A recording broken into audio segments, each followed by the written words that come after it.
The Smithsonian absolutely covered up aliens and giants in the Grand Canyon. Yeah, there was a guy named G.E. Kincaid. He, in 1909, went down in the Grand Canyon, found a man-made cave with evidence of the Egyptians, the Tibetans, giants, and probably aliens all down inside that cave. It's never aliens. It's always aliens. Okay. This is Things I Learned Last Night. Every week we learn about an interesting topic, and this week's episode is no different. We're going to learn about some stuff. It's going to be fun.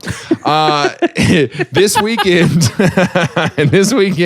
I am in Houston, Texas. Would love to see you there. Next weekend, I don't know, sometime October 4th in Bartlesville, Oklahoma, October 11th in Tempe, Arizona, close to the Grand Canyon. Oh. Not anywhere close. Maybe you could go. And then the rest of October is the Smoking Hot Life Tour with Shama Marema. So I'm excited.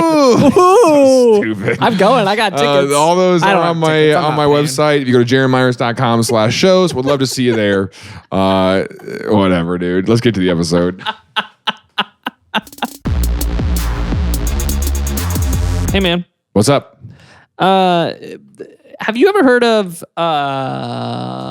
G.E. Kincaid? Say it slower. G.E. Kincaid. No idea who this is. Okay, so this is G.E. Kincaid was a mouthful. Goodness. G.E. Kincaid. Yeah, here's a picture of him. Let's see if you can guess what he was by this picture. That's a military person. Okay. He's a pilot. He's a pilot. Interesting. Do pilots wear hats like that? I don't. It's such a grainy picture, dude. You're showing me the driver's license photo from 1942. Yeah, it is an old picture. Being like, what does this guy do? I don't know. He's a clown. Is he a sailor? That's a good guess in like consideration. I don't know what he did before this, honestly. I know what he did during this episode. Okay. I think he was like an amateur archaeologist is probably a good thing to call him. Okay. Did it as a hobby, you know? Is Kincaid the last name or is it Kincaid? Kincaid is the last name. Kincaid. First name G.E. General Electric. First name G.E. G.E. Kincaid. He was like an amateur archaeologist. Thank you. An amateur archaeologist, and he was very interested in the Grand Canyon. And he was like, I wonder what we got in the Grand Canyon. You know, have you ever thought that? Have you ever thought what's down there? And he was always pretty interested in it. He was always pretty. I've known from the beginning. I've known what's down there. What's down there? Wouldn't you like to know? Oh my gosh. So in 1903, there was a president of the United States. Who was it? It was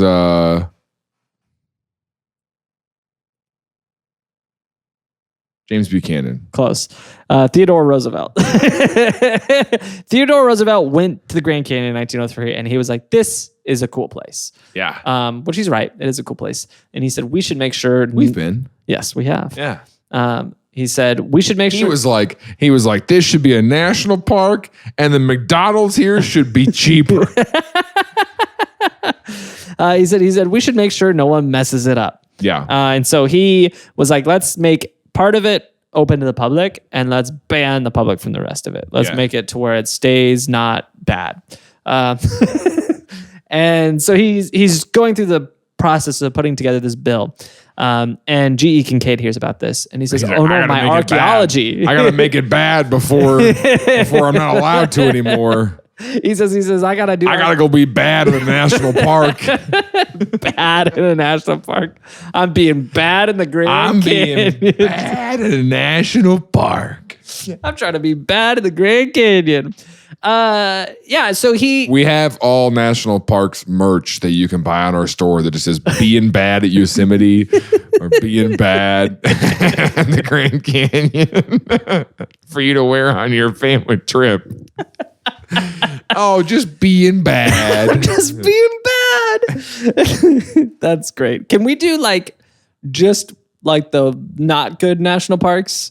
Oh, sure. Like the national parks that no one tries to go to. I can't think of those. Yeah, I mean, surely there's dunes, Sequoia. Sequoia's a great Sequoia's one. cool. People go to Sequoia. What? Surely there's a park where it's like, oh, no, the national that park. parks. Worst national parks. Bottom 5 national parks. Yeah, there we go. Yeah, there we go. Okay, the worst national parks. $7 City. Here's good. This is kind of like, You know what you did. this is honestly this list. This list is kind of like those. Remember those posters you used to get at Christian bookstores? That was like, here's the secular band and here's your Christian band to replace it with. That's this list. Oh, really? Yeah. So, what are the bad national parks? so this one is Cuyahoga Valley National Park. It's in Northeast Ohio. The picture for it is just a train. That sounds awesome. The 3 pros are the train, the bike path, and there's, I guess, waterfalls. So that's interesting. They don't seem to be listing cons, but they say instead of going here, you should go to the Badlands. Very different. Yeah.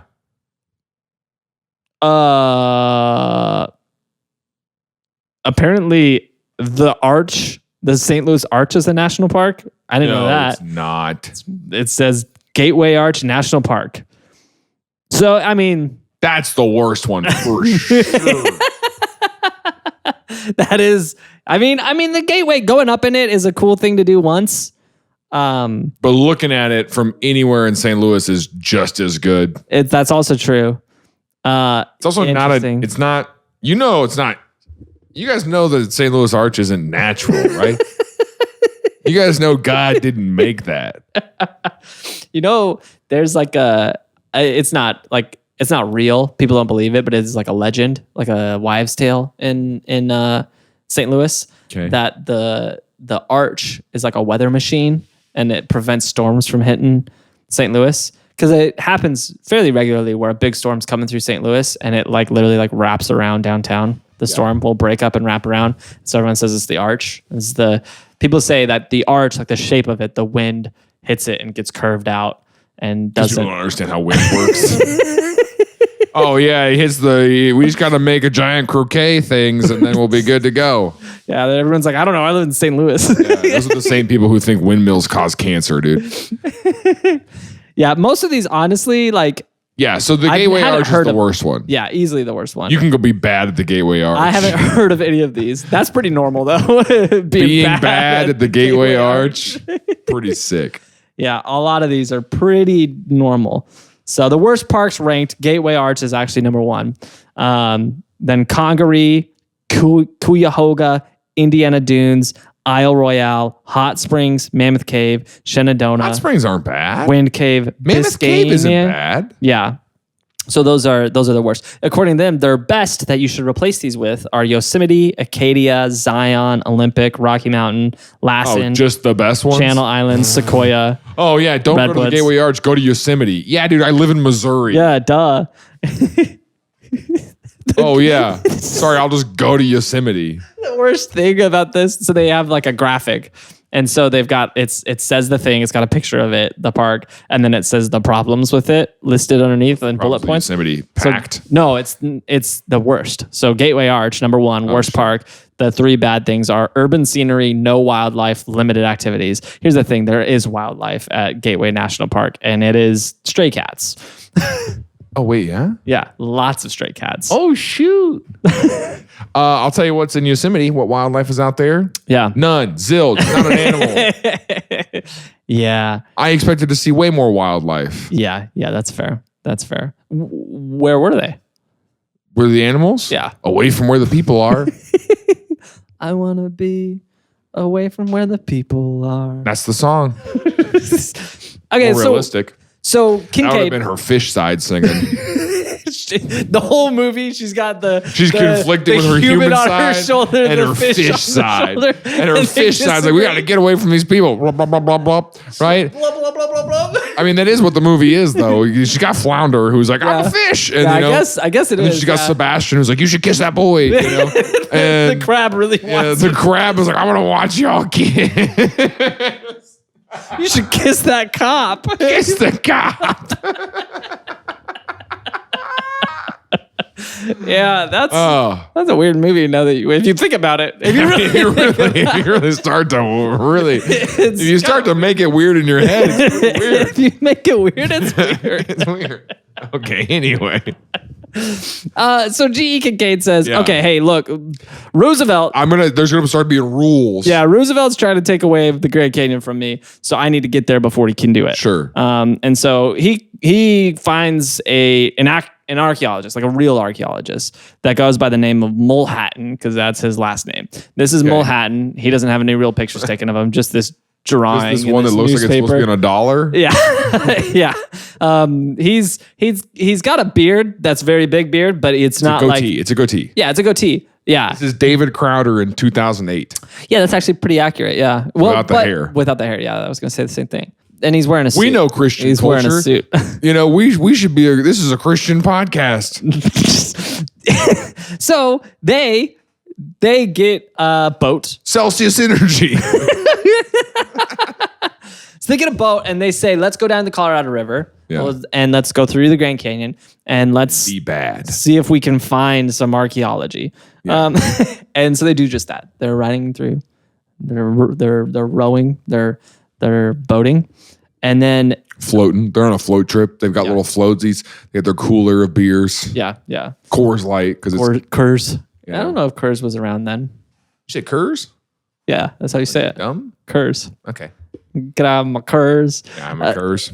So they're riding the boat, and they get about 42 miles down the river, middle of the canyon, and they notice a rock formation that has stains on it about 2,000 feet up the riverbed.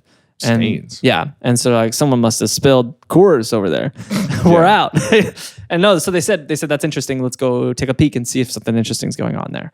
And so they park their boats. They hike up the rock face, and they get to this opening. And when they get there, they notice that there's this overgrowth of brush, but there's stairs underneath the brush, and they look old. They're like stone stairs going up the Grand Canyon to this opening.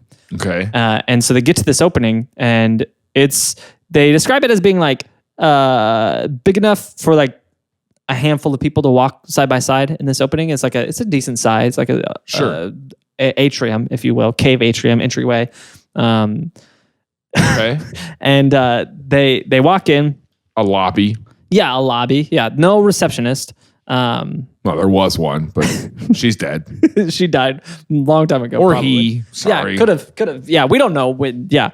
That's on me. Well, we knew it was the 1900s. Well, we don't know. This is the 1900s when they found this spot, but they don't. That's true. Yeah. So they walk in the cave. They're exploring the cave. Yeah. And based on their account, they end up going down this long main passageway, and they're moving down the passageway, and then there starts being rooms breaking off the passageway, small rooms, probably about as big as this room. And there's a window and like a little kitchenette and like a table in the middle and a cushion. No, they're walking down the passageway, and there's just these little rooms, like little carved out rooms, carved out of the rock. Yeah. And they figured they're probably about 1,400 feet below the surface in the canyon. So they're like right like smack in the middle of the canyon. And as they're going through, they start to find like artifacts in the rooms. In the rooms, yeah. So there's like bowls and little figurines and things like that. And what's interesting is these artifacts are like Egyptian. So they look like little Egyptian pharaohs and things like that. And as they move in further, they start to find inscriptions on the wall, on walls in the hallways and in the rooms of like Egyptian How many hieroglyphics. rooms are we talking about? Do you know? I don't know if we know how many rooms there are. I was thinking you keep saying like they're walking further and further into this hallway. Yeah. Well, I mean, I can't be that many. I don't know, because once they get 100 feet in, they get into a room that they call the cross hall, and so it's like across the hallway. And inside of it, at the end, like the head of the cross hallway, there's a big statue of like an idol, and they said it actually resembles Buddha, but it's not Buddha, but they said it resembles Buddha. And it's interesting that throughout, They're just saying this. We don't have pictures of this. yeah, this is before our cell phone cameras, or and the cameras you had too are the cameras that you got under you, like, you know, the blankets, the camera blankets. You stick your head underneath. Yeah. And so you put your head underneath. They didn't have that, and so they go through. And what's interesting about this end of this is it almost like at the beginning was like a lot of Egyptian stuff, and now they're saying it's like Tibetan in this back half.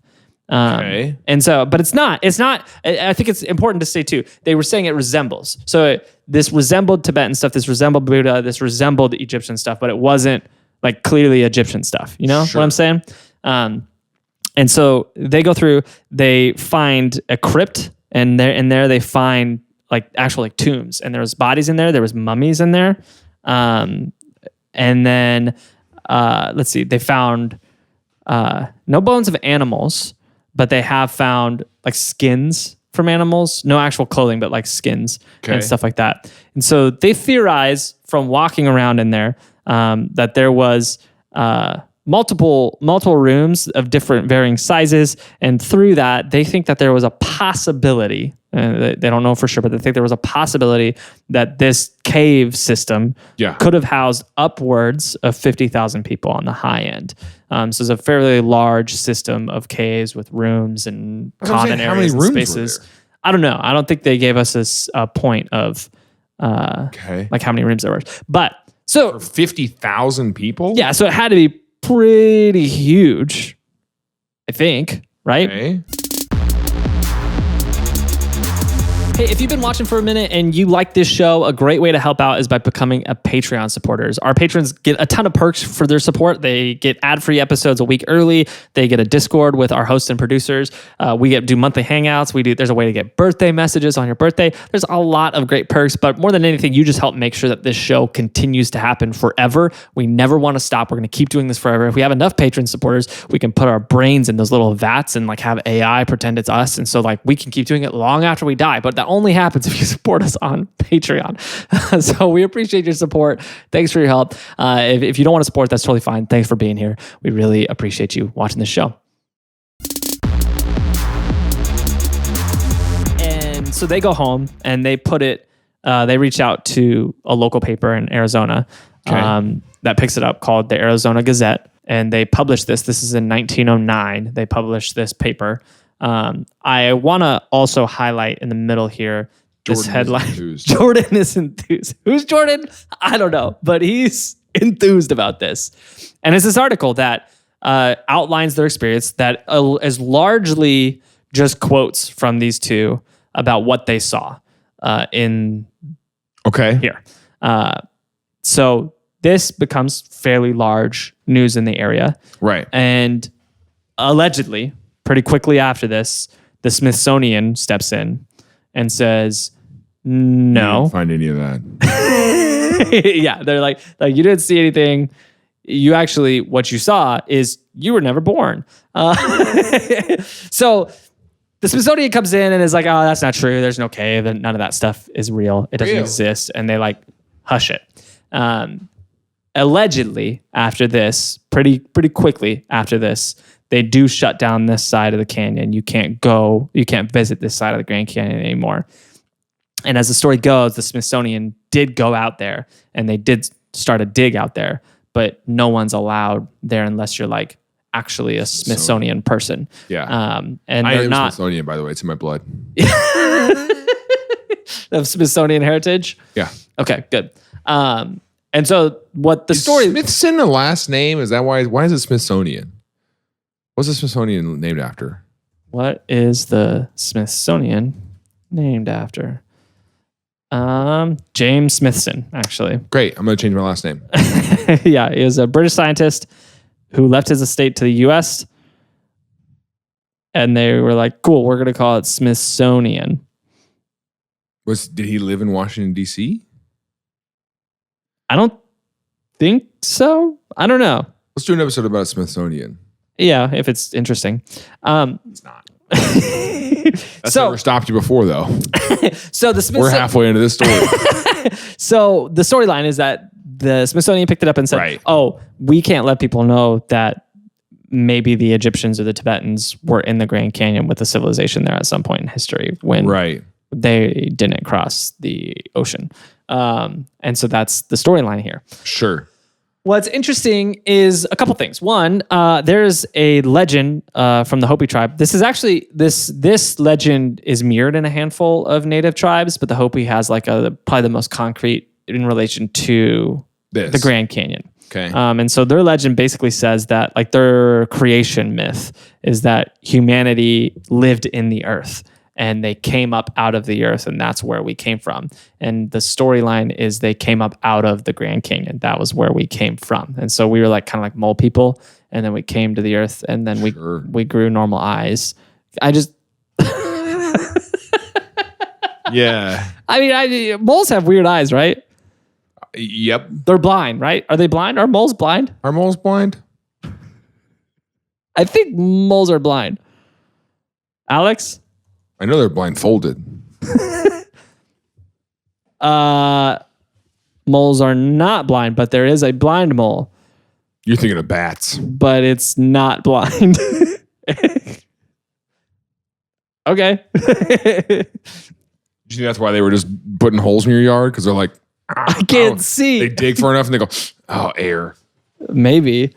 Interesting. So the Hopi legend is that we rose up out of the Grand Canyon. We were mole people living inside caves, and then we came up out of the Grand Canyon at some point for some reason. They also think that we were lizards, and then we were lizard people, and then we transformed into human people. That makes sense. And then we learned how corn worked, and so then we came. Corn? Yeah, and then we came to Earth to make corn. I mean, we came to the top side to make corn because you can't make corn in caves, I guess. So cave corn. So obviously some people have gotten very excited about this because it's like alternative history, and that gets people pumped. Just all kinds of pumped up. And so they enthused, if you will. Jordan is enthused. So this became like a conspiracy theorist thing. And there's a group of people that are trying to find this spot. They think that this was a cover up. Yeah, they think that the Smithsonian covered up the fact that Egypt was here first. That the Nile River was never actually the Nile River. The Mississippi was the Nile. And the Bass Pro Pear Shop was there before. Stop. Okay, what do they do they actually believe that this is the Nile they're talking about? I think that. Well, I don't. You were just joking. I was joking about the pyramid. I was joking about the pyramid. But I have heard people say that the Mississippi was the Nile, and then they moved. That's the most American-centric rereading of history. Oh no, that happened here. Yeah, did. Egypt was the Nile. I'll tell you what. That sounds. They're talking about a river. I've seen one. And I bet it was that one. I bet it was the only one I've seen. Yeah. And then they moved to the Nile. And then they named it the Nile because just same thing we did when I guess we should say same thing the British did when they came to the US, and they were like, this is just New York. They didn't call it that. It was okay. New Amsterdam. Yeah. And then someone was like, Amsterdam's weird. That's too long. Too many syllables. Too many words. Someone was like, no. Make it shorter. Can't have shirts say I love NA. It's supposed to be anonymous. So it's Narcotics Anonymous. Yeah. I didn't. I've never. You don't know because you're in gambling anonymous. I mean, how do you think couples who met in AA? How do you think that they like tell people they say we met in a bar? They go, we met on Tinder. I actually can't tell you where we met. I'm not allowed to tell you that. Okay. That's what I'm saying from now on. I can't tell you where we met. It's not appropriate. Yeah. You can sign an NDA and I can tell you. I just keep them on me. Pull one out of my pocket, unfold it. It's like a folded up, and it's big. It's like 30 pages. Unfold that. Jeez, man.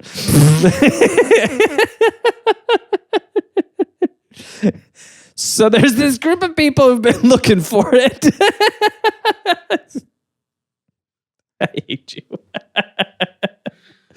So good. So there's a group of people that have been looking for this Sure. cave, trying to find Kincaid's cave. And there's one specific couple who says that they've located it. And what they claim is that they found it with a drone. They flew over it with a drone. They found the opening. They said it matches the location, like the general area they were talking about. But what's interesting is they said when they flew the drone over there, it was like hit with an EMP.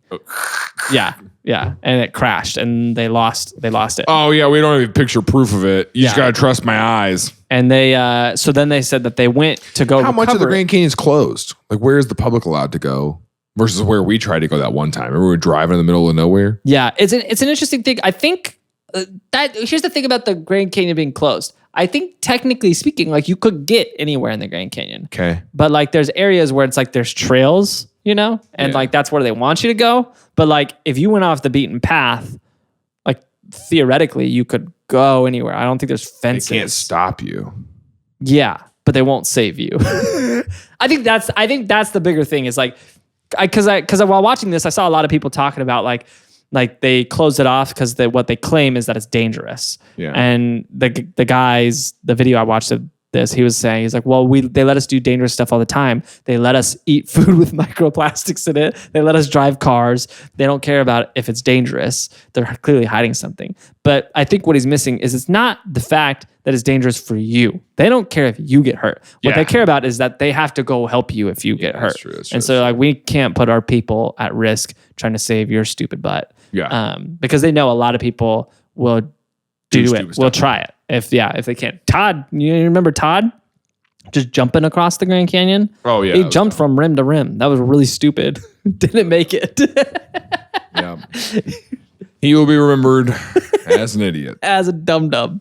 Yeah, we put up a sign for him. Put up his picture. Yeah. It said, this guy was dumb. This guy dumb. This guy dumb. So I think that's why areas are closed off. It's not like, oh, this is dangerous for you. This is dangerous for us. We can't go get you if you're over in this area. But so I don't know how much of it is like that, but I do know there's kind of, I think what it more is here's the area we're okay with you going.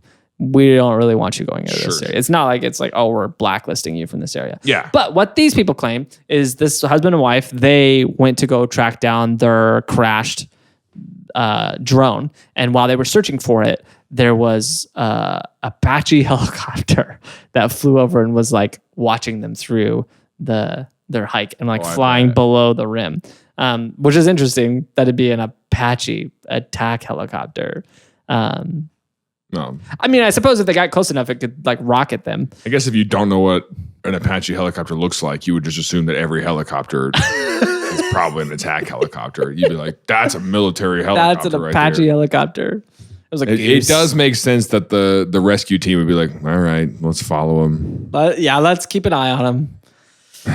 We'll be ready for when they fall. I told you, Derek, Jordan Derek? Yeah. I told you, Derek just casually dropped we're at my birthday party that you didn't go to.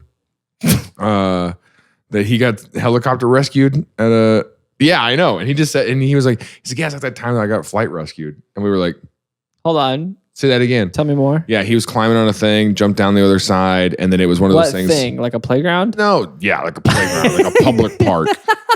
No, they were in a national park. He had climbed up this rock. On the other side, there was a drop, and he dropped down, not realizing that there wasn't a way up on this side. So he dropped down, and it's easy to drop down. You can't get back up. Oh, yeah. So now he's on this edge of this rock. There's nowhere for him to go.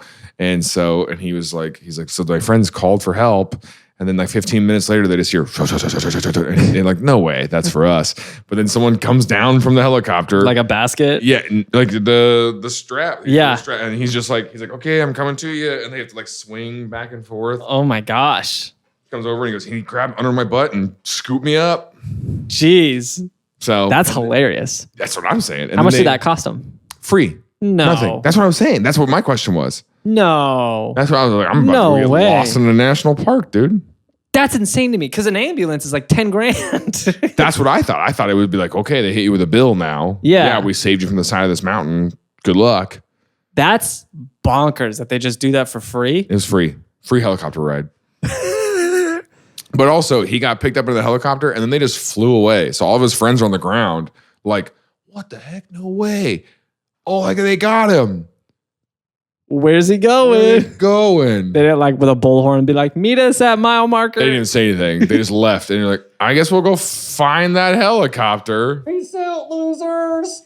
Bye. Don't go down that side of the mountain. We'll come get the rest of you. They just freaking. But I would imagine that, like, you know, if this story is true, which it's not, but if it were, and they were like, oh, we're looking for our drone, you know, it's like, all right, these helicopters are like, okay, let's follow them because they're gonna die. Interesting. Okay. So that's what these people claim. Similar event, except for it was an Apache helicopter, and it wanted to kill them for being too close to their cave, their cool cave. Shooting missiles. I mean, that's the thing in the Grand Canyon. I mean, that probably would echo across the whole thing. People would probably hear that. Yeah. How far did echoes go? Not further than the initial sound. The initial sound would be louder than the echo, right? I mean, I guess. Whoa. How far? Alex, what do you think? You're a sound person.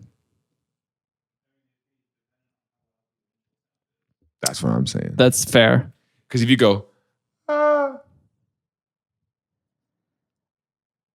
Interesting. It said, I think I misunderstood what this abbreviation was. Probably.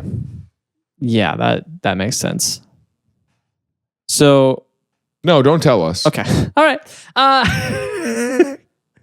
It does kind of depend on how loud it is, how far it's going to travel. But because the velocity of sound in dry air is 341 meters a second, then it'll reflect off something that's 341 meters away within a second, or within 2 seconds, because it's got to travel that both times. So, like, I guess it does depend how loud it is and how dry the air is too, which Grand Canyon is pretty dry. Anyways, so they claim that they were looking for this thing, and the Apache helicopter scared them out of it, right? Yeah. And they're like, them out of it? That's why they don't have their drone footage? Yes, yeah. So the Apache helicopter scared them away. And so it's easy to come up with stuff when you're lying. Yeah. So the whole mythology of this is that there was deep within the Grand Canyon a civilization that existed years ago. I think this is AI. This is AI? Yeah, probably. Okay. I mean, yeah. This one isn't, I don't think. This is a real Grand Canyon. Looks like AI to me. So the myth is that there was a group of people that lived inside the Grand Canyon, and then something happened that forced them out of the Grand Canyon. And so they said, half of them said, let's go to Egypt. Half of them said, let's go to Tibet.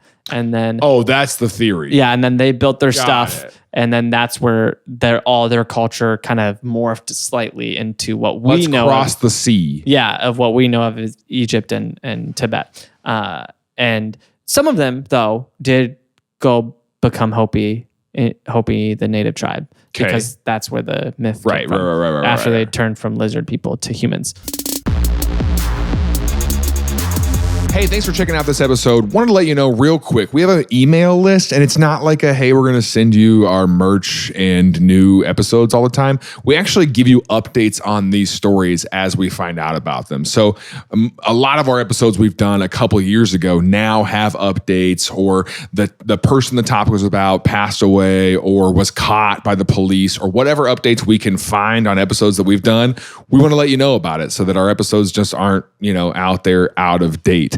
It's a really fun way to keep learning new information. And then every once in a while, we let you know about new events coming up or new episodes. And it's just a way to help us keep spreading this show. To join that email list, you can text TILLN to 66866, or there's a link in the description of this episode, or you can just go to TILLN.com. It's very easy to join this email list. It's everywhere. It's actually really hard to not join it. So...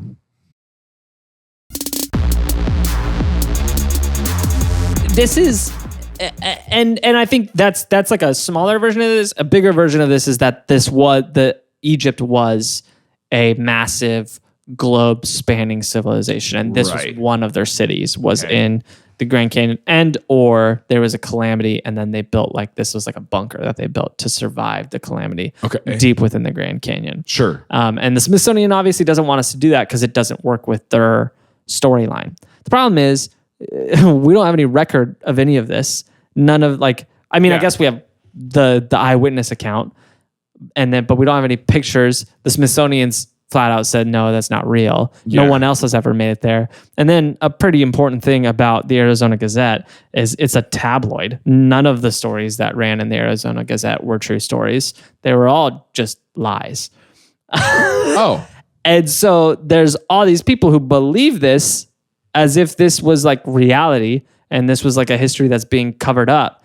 But it's just not. It comes from a source that's not true. Sure. We're not even sure G.E. Kincaid was ever a real person. We know this Mulholland guy is, but the Smithsonian's come out to just be like, no, this isn't true.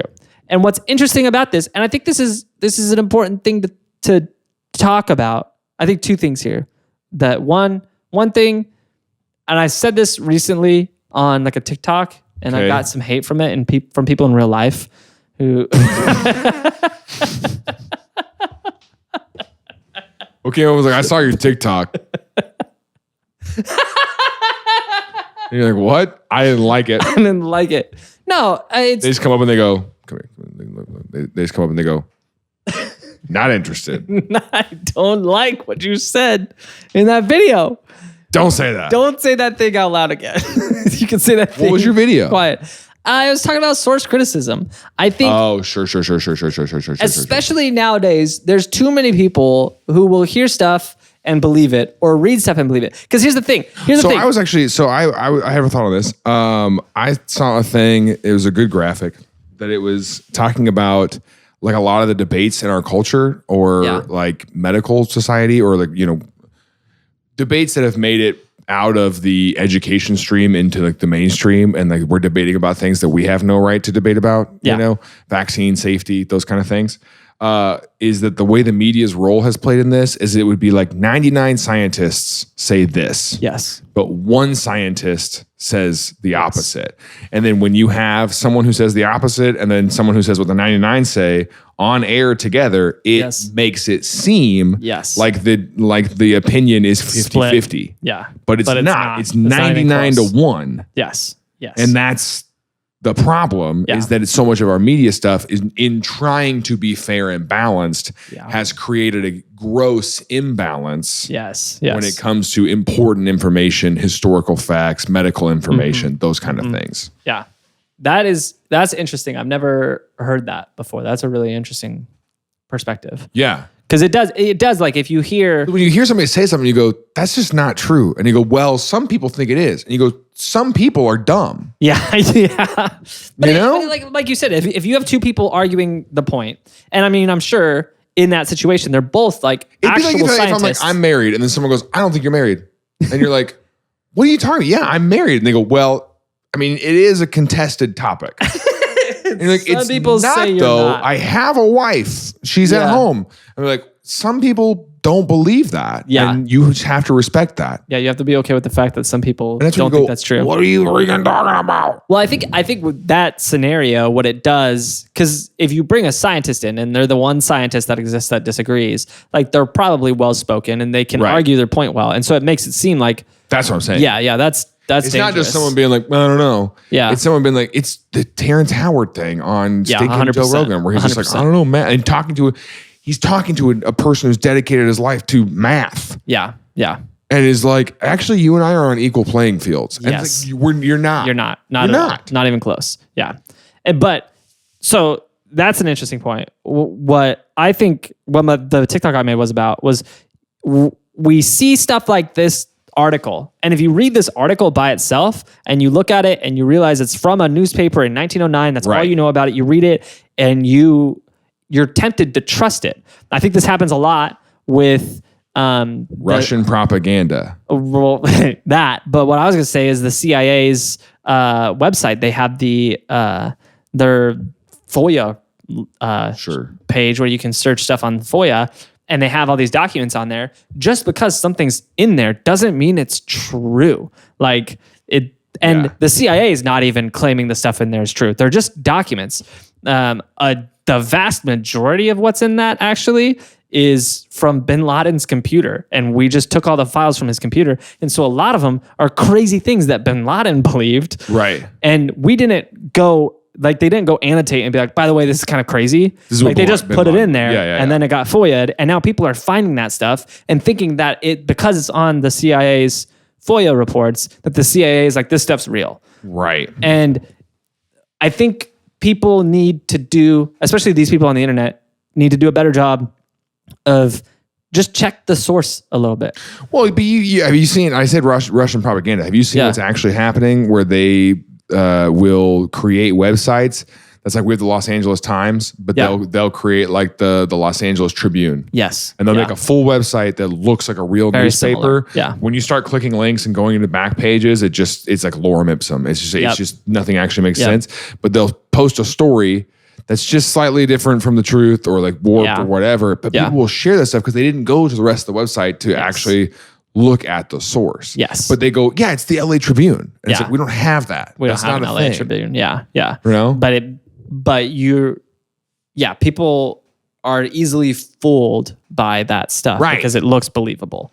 And it's the same thing with this article. This article looks believable. It makes you think, oh yeah, this actually happened. This is a true Dude, we've story. been doing this podcast for years. We haven't ever recorded in the same room. None of this is real. Yeah, and that's what I'm saying is that people need to, for sure. Yeah. Right. Yeah. Well, and no, go ahead. Yeah. That's problem number one. I think we need Source to do a better job of criticizing the source and being like, oh yeah, because we do. The whole point of this is we read Wikipedia and we don't know what we're talking about. And podcasts. If you heard it on a podcast, probably should be like, I should double check. I don't think this is the stance you should take. I don't think you should take that spot, to be honest, because part of the way that we get away with some information being incorrect is we go, it's a podcast. It's a podcast. Right. But then you can't be like, podcasters should step up to the responsibility they have of the information. That's not what I'm saying. What I'm saying is if you hear a podcaster say it, you shouldn't just believe it. Oh, is that's what I'm true. saying. That's true. And that's the whole point of our show is like every podcaster does that. Yeah. And we are doing that too. It's a joke. Anyways, the other thing is the idea here is hyperdiffusion. Have you heard of this? Yeah. So hyperdiffusion, diffusion is something that's like a real thing in archaeology that happens where cultures fuse together and like diffuse into different groups. And so there's one culture and then it diffuses into a handful of other cultures, but it's pretty localized. Yeah. And so you can kind of trace these back and see these points where cultures were, maybe came from one other culture and then into a handful of cultures, or maybe the cultures were interspersed with each other. They were trading or they were in the same area and you could see their culture overlap and they start to like buy things from each other's or adopt things from each other's cultures. That's a normal thing that actually happened. But then there's this like thing in pseudoscience right now of hyperdiffusion where we all came from one giant culture that was like this globe spanning society. And you hear it be like the Atlanteans or whatever, like before the flood or before the ice age or whatever. We were this big globe spanning monolith of culture, hyper advanced society. And then there was some sort of event that broke this apart. And it's problematic for a lot of reasons, but a couple of the big things, I didn't realize this until recently while I was researching for this. We know that that's not true, not just because of archaeological evidence, but because of DNA. Because we can follow the DNA line for all of us, and you can trace it back, and it doesn't go back to a single source. Yeah. If there was one, well, that's if you believe in DNA. So actually, that's pretty contested. There are scientists who believe that that's not. Yeah, there's some scientists who think that's not true. You see how dumb it gets so fast? Oh my gosh, our brains are applesauce, dude. But yeah, like if you look at the United States, like you can see, our DNA since the U.S. comes back to Adam and Eve. There's like a melting pot situation where it overlaps with a lot of. Is born of Adam and Eve and Jesus Christ. Well, some scientists believe. Ken Ham taught me. But yeah, if you look at the U.S., you look at people who are born in the U.S. and you follow their DNA, you can see that it does actually span the globe because there's such a melting pot in the U.S. Right. But if you go back further in history, that doesn't happen. It's localized. People's Right. DNA was not mixing. And so we know for a fact that there wasn't a globe spanning thing because the DNA would be mixed if you go back through the DNA record. And then we also have no archaeological evidence that ever happened. And so those two things together, we know it's not true. But what is more problematic about it is this idea is literally came from Nazi Germany. They believed there was a super race, and they're like, we got to get back to the super race. And then they did very bad things because of that. And this, Like what? the Holocaust, the literal Holocaust. And That was what I was saying, Tim. There's some people who are like, it's contested. oh my That's God. crazy. I see you're still that trying. there are people who. Who try to act like that's not. That's crazy. And what's concerning is over the last few years, I feel like this is the pseudoscience community has been gaining like ground, if you will, and they've this hyperdiffusion thing is becoming something that a lot of people are interested in, and it is an interesting idea. It's interesting to think, oh, maybe there was Atlantis and it got crushed, and like that is an interesting story. We don't have evidence for that. We don't have evidence for that. And it leads to problematic ideas. We know that happened in Nazi Germany. We actually know it happened in a couple other cultures. And it led to people doing awful things to people. And you can see in these pseudoscience communities, similar ideas starting to pop up with them thinking that they are descendants of this quote unquote master race. And it's dangerous. Right. And so all of that to say, hyperdiffusion is a dangerous idea. We have evidence that didn't happen, and we have evidence that this specific Grand Canyon thing, it was just a lie. It was in a tabloid to sell papers, and people were enthused. Jordan was enthused, and then there's people in the pseudoscience and conspiracy community that didn't do the simple work to just check this source and see if it was legit before starting to peddle it. And it's dangerous. That's my soapbox, and that's G.E. Kincaid. Whether it was real or not, whether G.E. Kincaid was real or not, I don't know. But what I do know is that the story that he found something in the Grand Canyon is most likely false. I saw that image with the stuff. This is a believable picture if you look at it. Tell the difference between that and reality. It does seem believable. That's the thing that's kind of frustrating to me, though. Like, have you been to what's that called? Oh, that's gonna bother the heck out of me. Grand Canyon? No, we've been together. No, it's in Cortez, outside of Cortez, Colorado, near the Four Corners. It's their cave dwellings, Mesa Verde. Have you been to Mesa Verde? No. It's really cool. It's a thing that looks similar to that. But it's like up the canyon. Yeah. And they built like the cave dwelling. Yeah. It's really cool. And it's like, why can't we just be happy with how cool that is? Why do we have to come up with some fake story? Well, because they go like, well, we have evidence of this, so this is possible. Yeah. I don't know. I think that what's sad is there's storylines that are real, that are really cool, that are worth being excited about. But there's like, I don't know. There's this want to be like, I know something that they're hiding from us, and that. Okay, so I was going to say that's the draw. Is that often conspiracy theorists are isolated, lonely people from their families, and having special info or like seeing behind the curtain, getting like they don't have the wool pulled over their eyes, whatever it is. They believe that gives them something to feel special about. Is a real.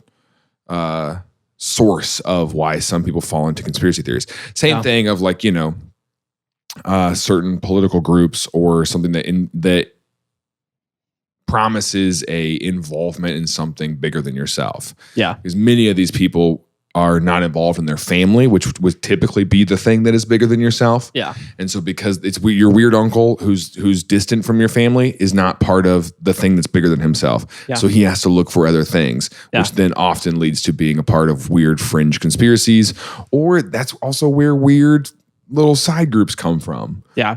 People who are furries or what do they call adult people who love Little Pony? Bronies, just like people who get and they on it pickleball, people who get really too far into their hobbies or those things, Just some of them are way more dangerous than others. Yes, that's true. Do you think that there's a level Or of like being into like weird fringe podcasts? That's like, oh, I just watched these two friends who I don't even think are real friends, and they might not even be in the same room, and apparently it's not real, and actually one of them hates the other one, but they'll never actually say that out loud because then it ruins the last 10 years of investment they've made into this relationship, and then it's like, well, I mean, who else am I going to talk to? Anyway. Is that the bit over? Is that all Well, there's like, I support them on Patreon. I give them money each month, and I'm in this Discord, and that's why, who needs real life friends? I've got this. Yeah, you freaking weirdos. Yeah. So if you want to join our Discord, Fiddle Off. TILLN.com/page support. TILLN.com. TILLN.com/support. I don't know, something like that.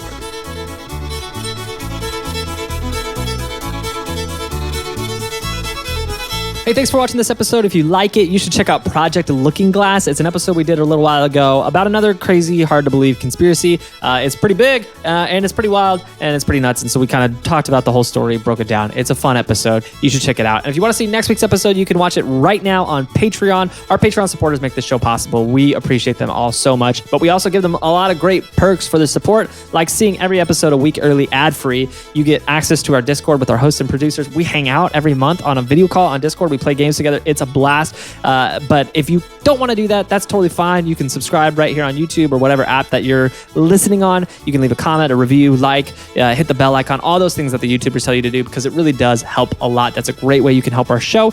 Share it with a friend if you like it. But if nothing else, we'll see you next week on Things I Learned Last Night.